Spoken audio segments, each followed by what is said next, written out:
Good afternoon, ma'am. I'm Charity Pagutayaw, a student nurse from St. Paul University, Philippines. And I'm here to assess your mouth, oropharynx, nose, and sinuses. And I'll be touching some of your body parts if it's okay po. Okay. Ma'am, may I know your name? Arista Basiwal.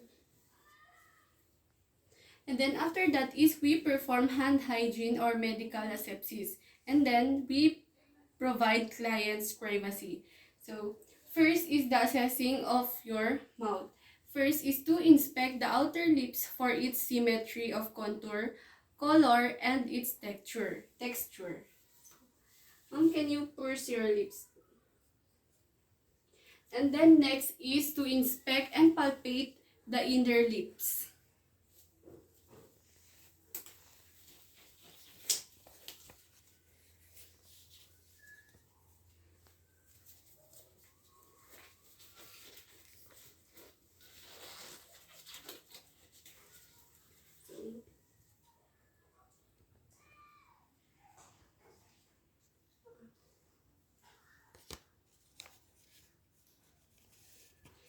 And then next is to inspect the teeth and gums while examining the inner lips and the mucosa.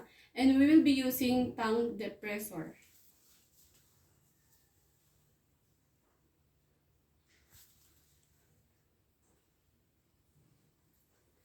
And then next is we inspect the gums around the molars.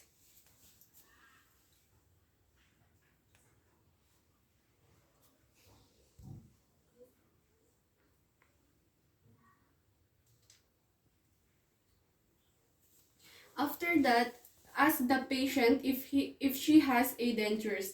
Ma'am, do you have any dentures po? None. Then, next is we'll now proceed to the next assessment, which is the assessing of your tongue po. First is to inspect the surface of tongue for its position, color, and textures.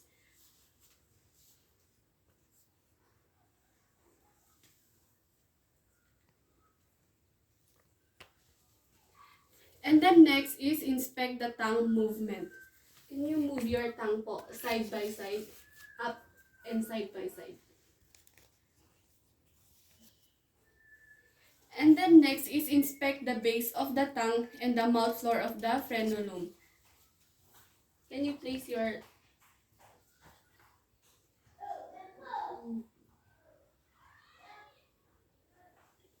And then next is palpate the tongue and the floor of the mouth for any nodules or lumps. So I'll be using gauze pad to palpate.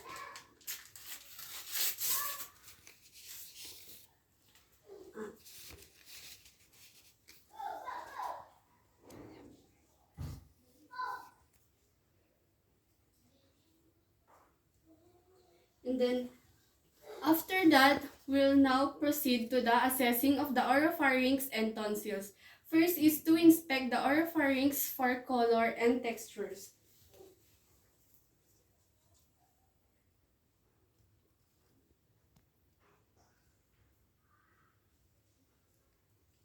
And next is we inspect the color and discharge of the tonsil.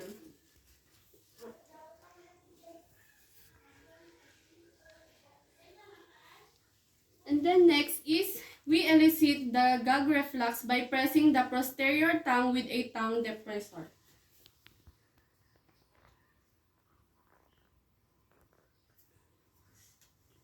So next is we proceed now to the assessing of the nose and sinuses.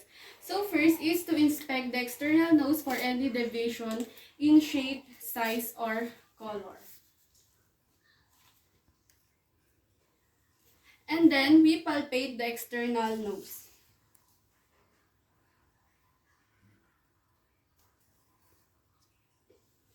And then next is we determine the patency of both nasal cavities, ma'am. Ma'am, can you close your mouth po and using your index finger, put it on your, and then breathe po. Other side po. Breathe. And then we inspect the nasal cavities using flashlight.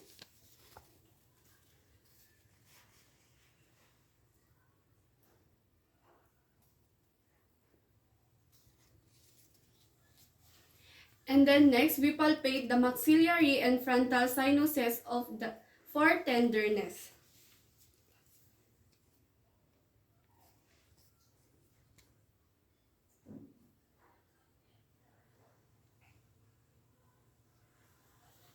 And next is percuss the maxillary and the frontal sinuses.